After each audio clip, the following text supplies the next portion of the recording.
To see you. You're glowing awesomely. How was your workout? I Did you yeah. get Well, Tuesday leg day.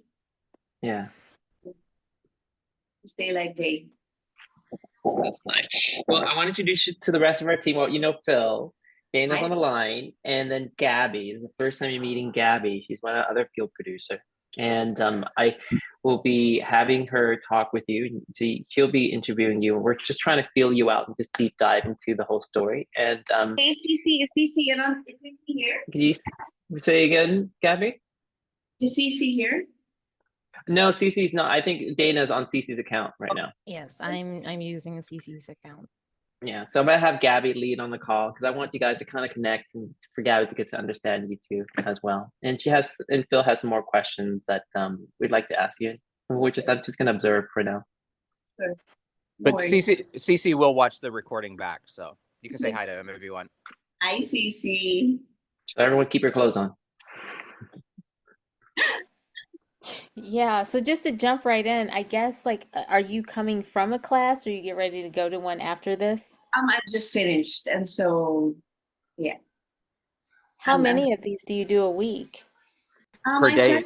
The right question is how many a day? Well, no, my target is 10 a week. So Okay. I weekly. How much does that break down to per day? Um, Monday to Saturday, I strength train from 7:30 to 8:30 in the morning. And then on Wednesdays and Saturdays, I box straight from strength training. So that's 8 workouts. And then I have 2 days where I do yoga. I have an instructor. I do Ashtanga. I have 2 days of yoga. And if I miss one day of yoga or anything, I'll put in a run. So that's 10 a week. So it's like 2 a day max. Wow, were you a born athlete? Were you an athlete growing up? Well, like I think I told Cici before in our first deep dive, in my household, sports was like a religion. Like my dad was a polo player and my mom was a tennis player. And my dad was into all kinds of things. He was a black belt in judo, he was into boxing.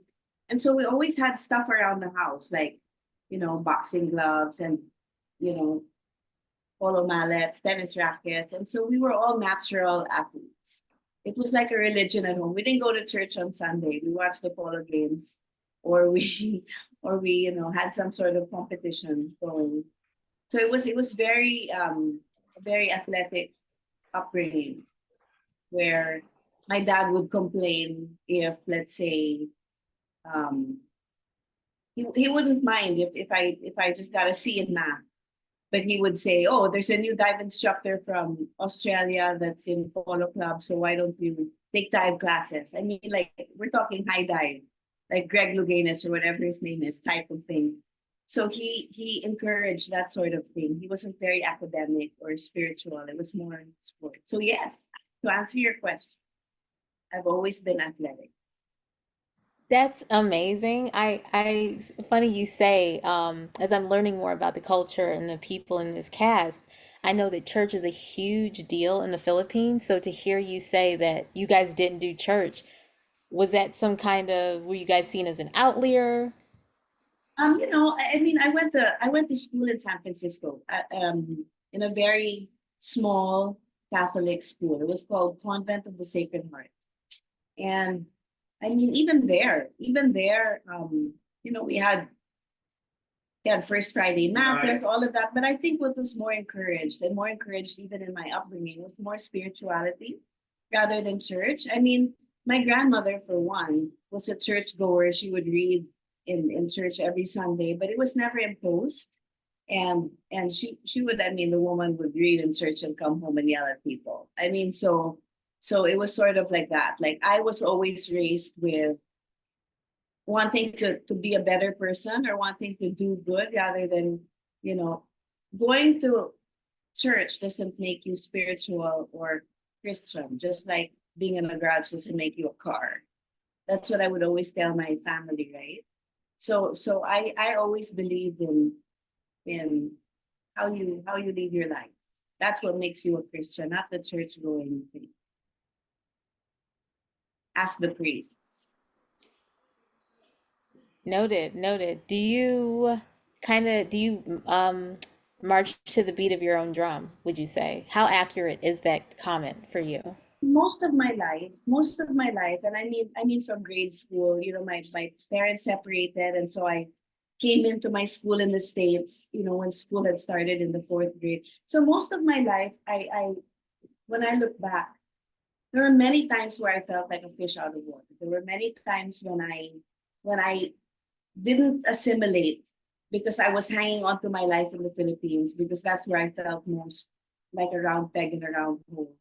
And in the States, when I was bouncing back and forth, I always felt sort of like a fish out of water. And so I was never too comfortable in my own skin growing up. Like I always felt like I belonged somewhere else. Like I was in the States, but I belonged in Manila. And in Manila, I always knew that my time was limited because I had to go back to the States. So I think it after I left my first marriage, that's where I became more comfortable um, living my life and going to the beat of my own drum. The mere fact that I left my husband, my first husband at age, I tried to leave the man 3 times and I would go back and forth. And on the third time, I finally made the decision. And I think making that decision and standing by it, regardless of the Catholicism in the Philippines or the judgment of, I was like one of the first in my age group to leave her husband. Never mind that, men in the Philippines at that age group were like having affairs or whatever. They weren't the bad ones. The bad one was the one who finally decided to leave her husband, right? So I was like dinner conversation. It was really tough, but I stuck by it and I ended up with Raul, my husband now. And he told me back then, you know what, let's face the music and dance. I'm with you. Let's keep our nose to the ground and just work and really build and don't say anything. And so I didn't badmouth my husband. I didn't say anything, my ex.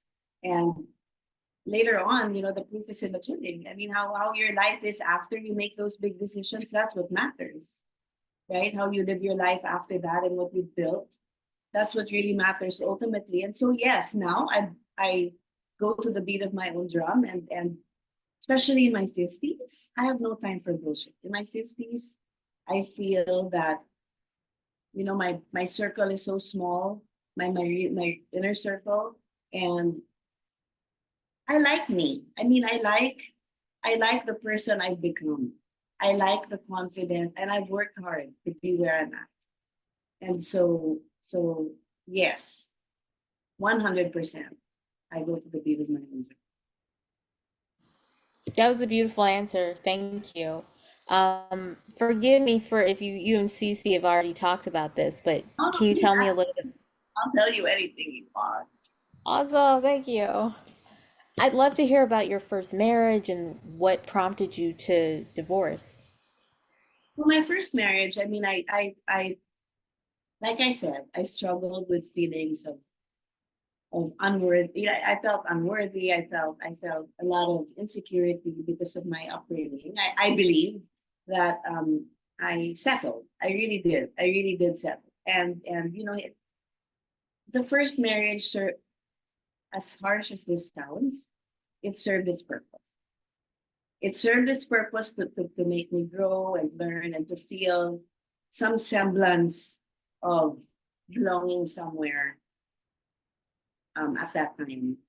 But I always tell people when I married my first husband, um, I think I went into it thinking, oh, maybe if we get married, he's going to change. And I think he went into it thinking, I hope she never changes. But the problem is he never changed and I did.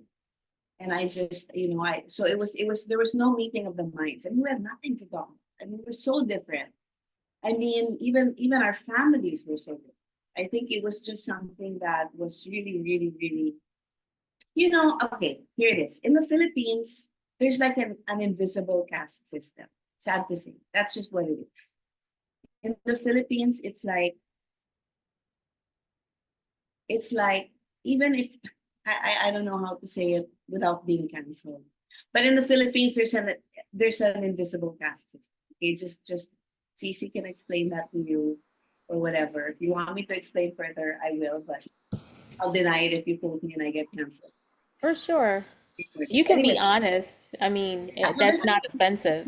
there's an invisible caste system in the Philippines. So many people that you meet abroad, because I met him in San Francisco. So many people that you meet abroad, all of a sudden it's homogenized. Everyone's the same. Everyone's like on the same level or whatever. Then you come to the Philippines and you realize that this person you never would have met had you stayed in the Philippines. Your worlds never would have, your paths never would have crossed. Your families never would have been friends. You know, and that's just what it is. And so that's what it was with my ex. We were so different. And our upbringing, there was no like major shared values. And that became evident as we grew. So I had my first child, my daughter Monica, who's now 30, turning 31. And I had her like, I feel right out of Pampers. I mean, I was like a baby having a baby. And I tried to be the best mom and whatever, but it just didn't work out. So I left him for a bit and then eventually went back. After a year, we got back together and we had our second child. And you know, it's sad because you feel that having another kid may make things better, may help the marriage out. You know, you try to go to like a freaking born again church or a Christian church. Like you find ways to make it work so that you don't have to leave, right? Because in my head, that would have been the biggest failure because that's how my parents were. The marriage hokey pokey. One day you're in, one day you're out. And so I didn't want to be that. And then I realized I saw a therapist. And she said to me, you know, you're becoming like the ice maiden. You're building all these walls and these thick layers of ice around you to protect yourself. So you can see what's happening, but eventually you're not going to feel anything anymore. And that's what I didn't want to be. And she said to me, you got to leave him. You're like, you know, so I did. I left finally. We stayed together, married about 10 years. I like to ask people 10 years net or gross because, you know, we were separated so many times. So it really wasn't 10 years. It really wasn't 10 years. And it was a lot of unhappiness, a lot of more baggage, more feelings of unworthiness. And then I met Raul. And when I met Raul, I was so broken. And he had lost everything in the Asian crisis. And we just got together and decided to, he always said, you know, design your life. Let's design our lives together and walk into it.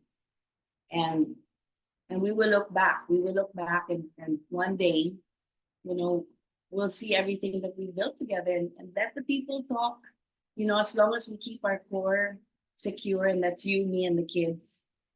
And that's what we did. And now it's been 23 years almost that I've been with Raul. No separation. Thoughts of murder maybe. But but it's been almost 23 years and it's been great. I mean, many people, you know, in this era of being woke or like, you know, of Me Too or all that, I give props and a lot of credit to myself. I mean, the woman that I am today is largely because of him. So many of the shit that I didn't want to do, that I would tell him I'm not built that way. I mean, you have to understand, I came from a family where I was probably groomed to be a housewife, where I was probably groomed to just, you know, marry and keep home or whatever. But when I got with Raul, he was like, I believe in your potential. You know, you have so much to give. You have so much to share. Why are you? And I would be like, I'm not built that way. You know, take care of me, baby. And he helped build my confidence. You know, like how those mama birds push their babies out of the nest, and the birds probably think like, you know, fuck you, why are you pushing me out? That's how I probably felt. Like, why are you forcing me to grow? Why are you making me grow? Don't you like me the way I am? But really, it had nothing to do with that and everything to do with empowering me. And that's really what he did. Our unity has empowered me. It's made me believe that I will be fine even without him. but I choose to be with him. And so that's what it is. God, that was a long answer, but you got a lot of shit. No, that was a complete 180 from feeling unworthy to feeling like even without you, I'll be Completely. fine. I am woman, hear me roar. That's how I feel. And and I feel that, and so many people that talk to me, I feel that I've had to give myself so much compassion. I've had to forgive myself for so many things. But I choose to, I don't know if you read my Instagram, but I write these essays and I have these videos that come out where I talk. I mean, just shoot straight from the hip. And when I was talking to my therapist one day, I mean, I didn't have many sessions with her, but one day she says to me, let's talk to the 10-year-old Joanna. Tell the 10-year-old Joanna that, she was parentified, but one day she's going to be okay. And yes, her parents were drug addicts and partiers, but she's going to be okay. Tell her that. And then let's talk to the 13-year-old Joanna. Tell her one day she will feel worthy and loved and confident. And I said to her, you know what? I get it, but I want to talk to the 55-year-old Joanna. I'm done with the 10 and 13 and 15-year-old Joanna. In fact, I didn't like them very much. I mean, keep your past in your behind. That's how I felt, right? Like I want to talk to the 56 and 57-year-old Joanna and tell her where I want her to be. And that has been my attitude ever since. I mean, like since I've felt this resurgence of confidence or my growth. I feel that if I keep looking back at my past, it will be like keeping me there and regurgitating and creating more issues. Like as I become wiser, when I look back, I will see more issues that I need to create. As I learn more words, as there more wokeness that come into my vocab, I'm gonna be able to look back and create more issues and more baggage for myself now. But that's done. I have no control over that. So what I would like to talk to myself about is the shit I have control over. Like there's still so much more I want to do. So that's what I want to focus on and talk to my 60-year-old self and say, where do you want to be at 60? Like I'm done with the 10 and 15 and I already know what happened. Goodbye. Good riddance. You were talking about your essays. Shit that mom says. Is that still coming out? Are you still in process? Kids always that like, Mom, you can't say that. Mom. I'm like, why? I can't ask somebody if they're freaking Pinoy. I can't ask somebody if they're of Korean descent. Like I can't anymore. And they're like, Mom, you're gonna so get canceled. I'm like, whatever, okay. So they're always saying like the shit mom says. Like, let me give you an example. My daughter and her friends were here for dinner, right? And I was like, a woman always has 3 men in her life. Her first love, her true love, and the one she marries. And you're lucky if you get 2 out of 3 in one man, right? And they're like, Mom, can you explain? So it's stuff like that, like all these tidbits that I don't know, maybe when I was alone, like growing up, like I had all these thoughts. I don't know. Why do your kids think, what do you say that's so controversial? No, not controversial, but I guess it's more like that. Like I when they ask me questions, my kids, I give them answers. And I mean, many people will say like, even from when they were kids, like, how is a baby made? Like, I have no problem. I feel that when you answer your kids truthfully, and when you have those conversations, then it also opens the door for them to be honest with you. Like, if you are fearless with your answers, if you tell them the truth at their level, you can't tell a 5-year-old the same thing you're going to say to like an 18-year-old or 15-year-old. But when you give your kids honest answers, or when you answer them in a transparent way, in an honest way, they get that. And I think that they can handle that better than a lie. All my life, my parents told me half truths or like versions of the truth or like lies. To this day, my mom, her drug addiction, it was a nervous breakdown in her book. I had a nervous breakdown. And I'm like, girl, you don't have a nervous breakdown with a pipe in your sink. I mean, so it was a lot of dishonesty that made me suspicious over my mom. It made me mistrust, the things that she would say. And I didn't want that. I want my kids to know that when I speak the truth, no matter how harsh it is, no matter how painful, it's a lot easier than dealing with a lie that you discover later. So when they say the shit mom says, it's because, let's say my daughter one time, and this is so private, but I'm going to share it. She says to me, you know what, mom? Okay, first of all, she wasn't doing well in school during this time. And she says, you know what, mom? It's so hard to be in your shadow. And I said to her, you know what? That's a fucking cop out. So hard to be in my shadow. Why? Because I'm achieving, because I'm doing everything every day to be better as a person, because I'm not lazy.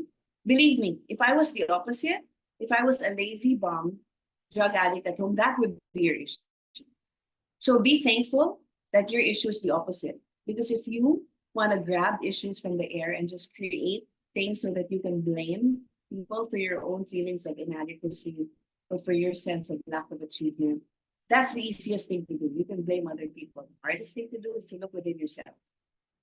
Now, you have to look inside yourself and see why you are failing, why you're not feeling the sense of achievement, rather than looking at me and saying, well, it's because of her. It's big shoes to fill. Bull fucking shit. Don't give me that. That's a cop out. And that ended it. So that's the shit mom says. That's the shit mom says. She didn't have a rebuttal for that at all? I mean, and we're super close. And, I have really, really, really good kids. I mean, that was like a blip on her 18-year-old screen. But since then, I mean, they know they'll have real talk. And we're super close. We everything together as a family, all 5 of us, plus the girlfriend of my son now, 6 of us.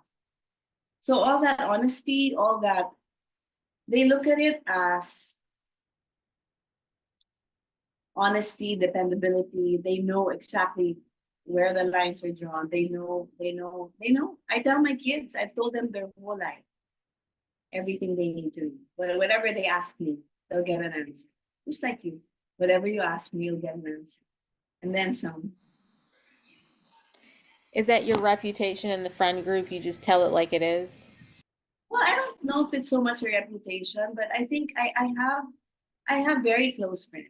I mean, the friends that I have, I've either had for a long time, or the adult friendships that I've developed, it's very guarded. I mean, I believe that the friends that I welcome into my life, I welcome into my family's life also. So I'm very careful.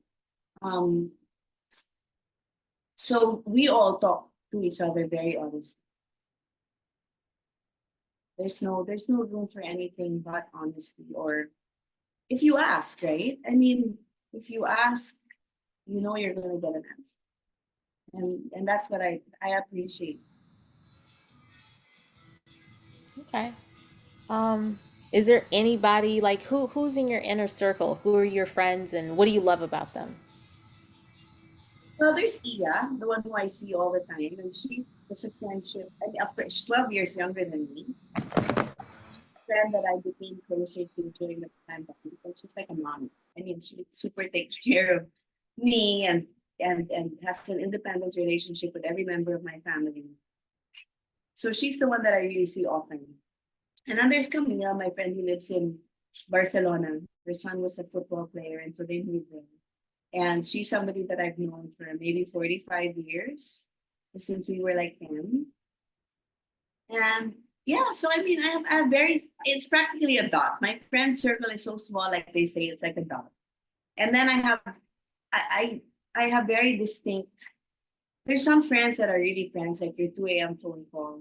And then there are friends that you lunch with and that you talk with, but it's not, they're not like, you know. So there are many layers. In Manila, there are many layers of friendships. Then you have the business associates that are like acquaintances. I mean, really, my best friends are my children and my husband. I mean, that sounds so corny, but it's true. I love being with them. We dive together, we exercise together, we travel together. We would have breakfast, lunch, dinner together if we could, every day. I mean, we have a running commentary in our family thread. Like, what are you doing? What are you eating? What are you up to? You know, and it's all of us. It's from Diego at 14 to my husband who's 62. All of us are in that family thread.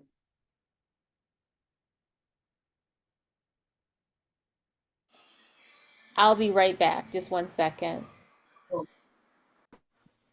I have a quick question, Joanna. cool. With your gallery, oh, sorry. Hey, who is it? Philip? You're your Phil, own yeah, host. sorry. Hi. I put my slide across. There we go. Hello. Quick question about your gallery. In June, what events do you have coming up, or who are you? What artists are you showcasing, or is there anything going on in June? I'm gonna give you a quick list. We have a nice perspective of Betsy. It's a post-mortem show, and she was slated to be one of our national artists, but it's gonna be a nice, well-curated event. Her family has given us her works from her personal collection, so it's gonna be a really, really nice show. It's like a feather in our cap. So that's gonna be. Great. When does that run? Do you have dates for that yet, or? I'll send it to you. My son is the one in charge. Okay, sounds good. That'd be perfect because we want to try and film some of that. So definitely Sure, want to sure. do that. Yeah.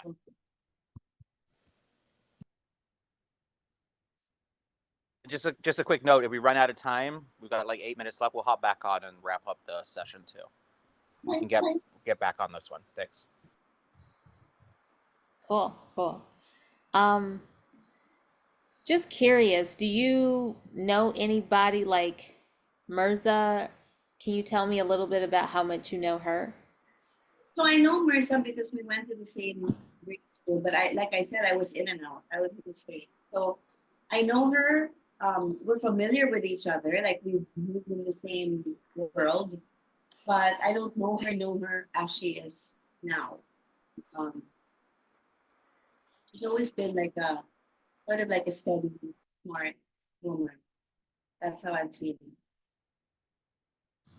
When you were talking about the layers to friendships, like what layer would you put her in? She's somebody that I've known for a long time. Like I've been familiar with for a long time, probably since childhood because we went to the same school. But um, so she would probably be more like an acquaintance, like somebody that I don't really know her day to day. I don't know her family or her husband, what she's up to. I know she writes or she has sometimes also some videos that she posts on Instagram. So she's sort of like a what I how I perceive her to be. It's like a steady sort of mommy-ish. Used to be in the fashion business, but very smart woman, steady. Not like Kat. Kat, who I referred to CC. Kat is like a freaking hurricane level 10. When she comes in guns blazing, loud, unapologetic. You gotta love her. I mean, Kat is all in everything, whatever it is. Whether it's we're having a cup of coffee, she's all in. And we're both ambassadors to the same like beauty place, the Ivy, Kat and I. So when they have the two of us together there, they have to like prepare. Like, oh shit, they're gonna be here together.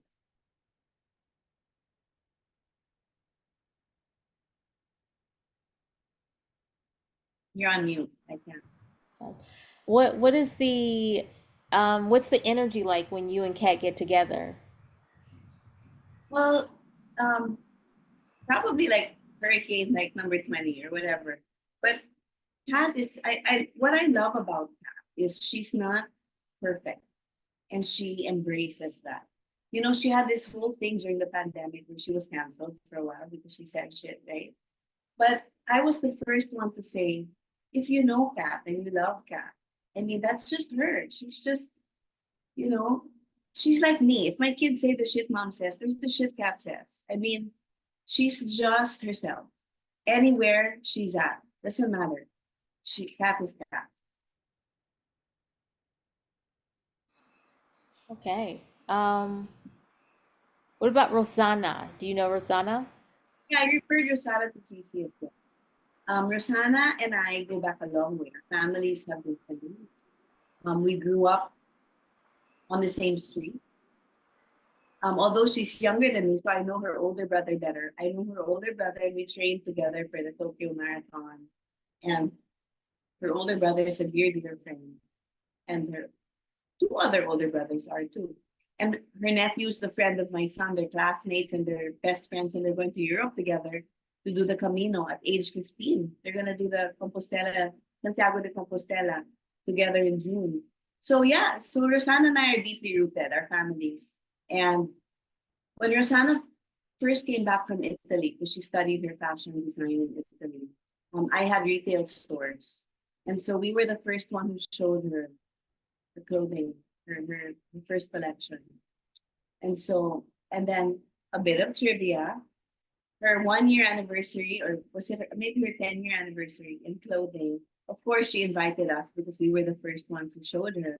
And there was this nice party in this members only club, and there was a lot of champagne. And that was the night Diego, my 14-year-old, was conceived. So yeah, yeah. One drunken night with Rosanna. And so there, I mean, Rosanna I love. She's just Rosanna. There, you know what? Both Pat and Rosanna are high achievers. And I respect that about them. They do what it takes. They do what it takes to achieve their goals. Both very different. Rosanna's a designer, and boy, she works really hard. Rosanna is is so wonderful with her career. And Pat is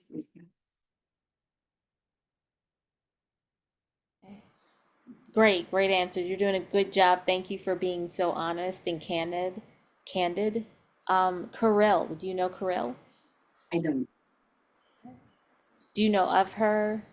I know of her mom. Her mom was a singer, Jaja Padilla, and her mom was married to her dad, and then ended up with one of our other actors, a comedian named Dolphy.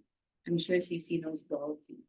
And so that's what I know of Carell, that she's a famous mom. I've met her maybe once, I'm not sure, but no.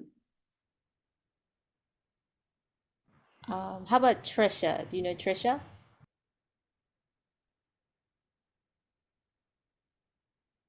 That was all. That was all. I just wanted to go through the list and see who you knew and get your thoughts on them. Um, so this show we're envisioning is showing this fabulous lifestyle of successful, driven women like yourselves, balancing family, and the goal is not to just be shown in the Philippines, but worldwide. So that means there's potential for more eyes on you and your businesses. What do you want people to know about you when they're watching this show, as they're getting to know you and your family and your philosophy? What I want people to know about me is that in everything that I do, I always have a higher purpose. It's not just a self-serving thing. Of course, working out and all of that, it seems self-serving, like, oh my God, like she spends so much time, you know, working out and trying to beautify herself or whatever. It's not that. Yes, that's a byproduct. And believe me, I like the benefits of being able to wear whatever I want, eat whatever I want. But how this all started was I got really sick when I was 47. I got like knocking on death's door kind of sick. And what I want is to live a long life. You know, they have that saying, God helps those who help themselves. And yes, we have to Sorry stop. to interrupt. It was less than a minute left. So if we cut out, we'll just get back on again. So I just stay here. Do I have to press anything? Yeah, you just Yeah. have to log in the same link and enter the same passcode. Yes. Okay. So they All say right. God helps those who help themselves. Well, this is me helping myself. My higher purpose is I want to be around to see my children's children.